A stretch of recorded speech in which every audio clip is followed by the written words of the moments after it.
Bonjour chers auditeurs. Bienvenue sur votre chaîne. Voici le résumé de la leçon 13 de l'école du sabbat pour le 4e trimestre de l'année 2025. Merci d'aimer cette vidéo et de la partager avec vos amis et connaissances. Le titre de cette leçon, choisissez aujourd'hui. Le texte à mémoriser se trouve dans le livre de Josué, chapitre 24, verset 15. Et si cela vous semble mauvais de servir l'Éternel, choisissez aujourd'hui qui vous voulez servir. Quant à moi et à ma maison, nous servirons l'Éternel.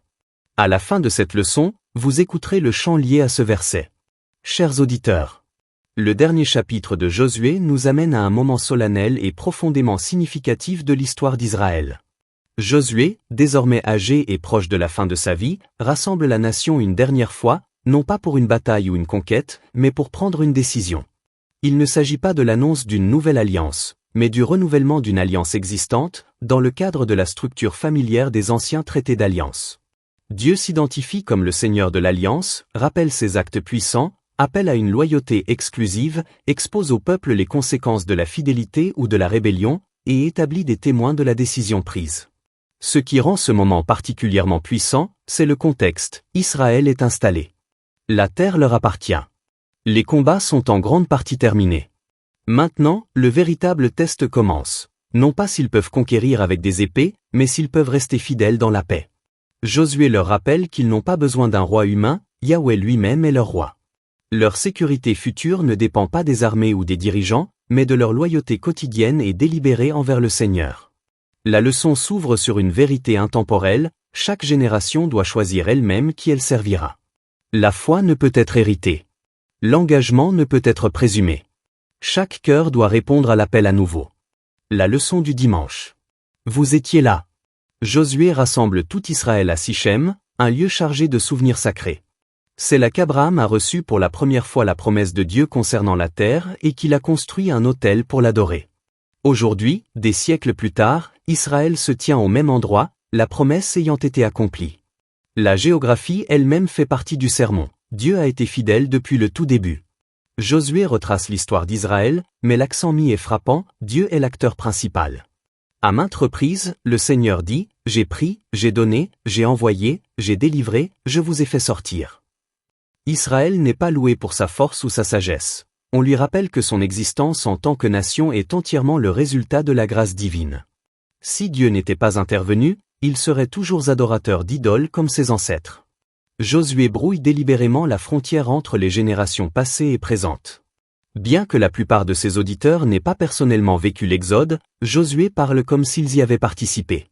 En effet, l'histoire de l'Alliance est une histoire commune. Les actes passés de Dieu ne sont pas des récits lointains, ils ont pour but de façonner la foi et la responsabilité présente. Le message est clair, ce que Dieu a fait par le passé nous oblige à lui rester fidèles aujourd'hui. La gratitude devient le fondement de l'obéissance, et la responsabilité collective rappelle au peuple que les choix individuels ont une incidence sur l'ensemble de la communauté. La leçon du lundi. Dans la sincérité et la vérité. L'appel de Josué touche au cœur, craignez l'Éternel, servez-le avec sincérité et vérité. Israël doit décider s'il veut vivre en tant que peuple distinct de Dieu ou se fondre dans les cultures environnantes par l'idolâtrie et le compromis. Le choix est réel, et le résultat définira leur identité. Craindre le Seigneur ne signifie pas être terrifié, mais éprouver une crainte respectueuse, une profonde conscience de la sainteté et de l'autorité de Dieu. C'est reconnaître que Dieu n'est pas seulement un Père aimant, mais aussi un Roi souverain. Cette révérence conduit naturellement à l'obéissance, non pas comme un fardeau, mais comme une réponse. Servir Dieu, avec sincérité, évoque la plénitude et l'intégrité, celle qui était autrefois exigée pour les offrandes sacrificielles. Le servir, en vérité, renvoie à la fidélité, à la constance et à la fiabilité, qualité que Dieu lui-même manifeste. Josué appelle Israël à refléter le caractère de Dieu dans sa dévotion, non seulement par une obéissance extérieure, mais aussi par une cohérence intérieure. Ce type de service ne peut être fait sans conviction ou avec distraction. Il exige une loyauté motivée par la gratitude, la même dévotion fondée sur la relation que les croyants d'aujourd'hui sont appelés à avoir envers le Christ. La vraie foi n'est pas une obéissance mécanique, mais une allégeance sincère enracinée dans l'amour. Que signifie pour vous servir le Seigneur, en toute sincérité et en toute vérité ? Quels sont les facteurs de distraction dans votre vie qui vous empêchent de vous consacrer pleinement à Dieu? La leçon du mardi. Libre de servir. Josué respecte la liberté du peuple. Il ne contraint pas à la loyauté et ne manipule pas les émotions. L'accent mis à plusieurs reprises sur le choix souligne une vérité profonde. L'amour et la fidélité doivent être volontaires. Israël répond avec enthousiasme, affirmant que le Dieu qui a délivré leurs ancêtres est désormais leur Dieu. Ils promettent un service exclusif. Pourtant, la réaction de Josué est inattendue. Au lieu de célébrer, il les met sévèrement en garde. Il connaît l'histoire d'Israël. Il a vu à quelle vitesse les promesses peuvent s'estomper lorsque la commodité, la peur ou le désir s'en mêlent.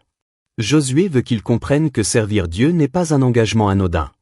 Cela transforme tout. Les bénédictions sont réelles, mais les conséquences de la rébellion le sont aussi. Le pardon n'est pas quelque chose qui va de soi, c'est un acte de grâce, pas un droit. Plus important encore, Josué souligne qu'Israël ne peut pas servir Dieu par ses propres forces. L'obéissance ne consiste pas seulement à respecter des règles, elle découle d'une relation vivante avec le Dieu qui les a d'abord rachetés. Le véritable service ne commence pas par la détermination humaine, mais par la grâce divine.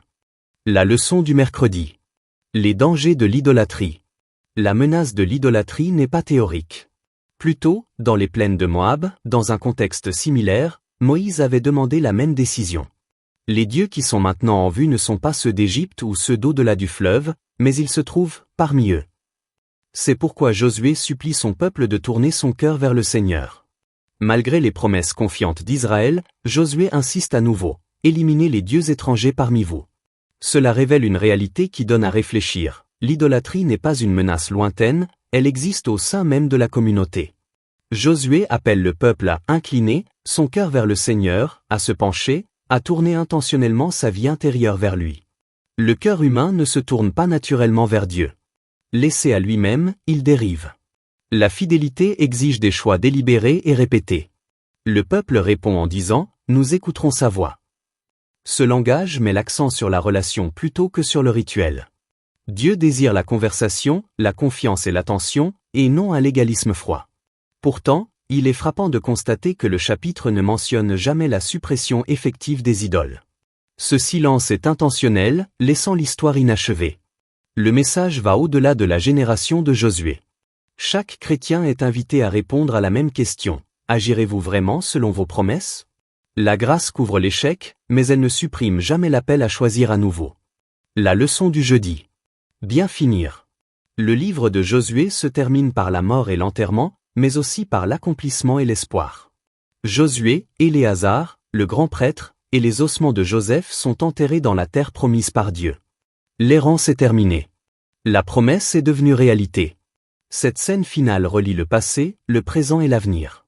Dieu a été fidèle à chaque génération jusqu'à présent, mais l'avenir repose désormais entre les mains de ceux qui restent. La fidélité ne peut être préservée uniquement par des monuments, elle doit être renouvelée dans les vies. Cette leçon nous rappelle que le peuple de Dieu n'est jamais qu'à une génération du déclin spirituel. Un leader fidèle ne peut garantir des successeurs fidèles.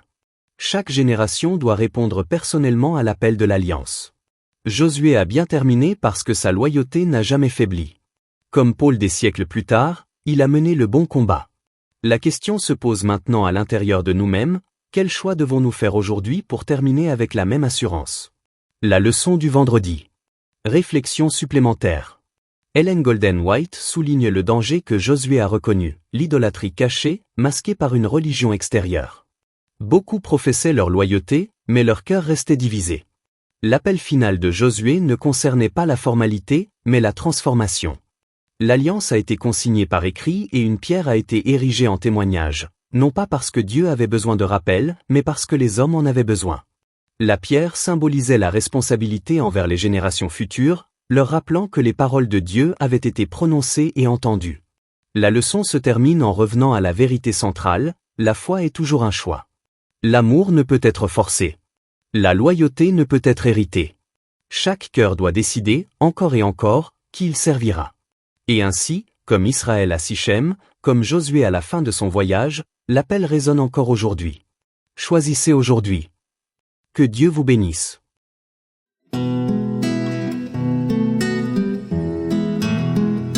And if it seems evil to you to serve for yourselves this day whom you will serve.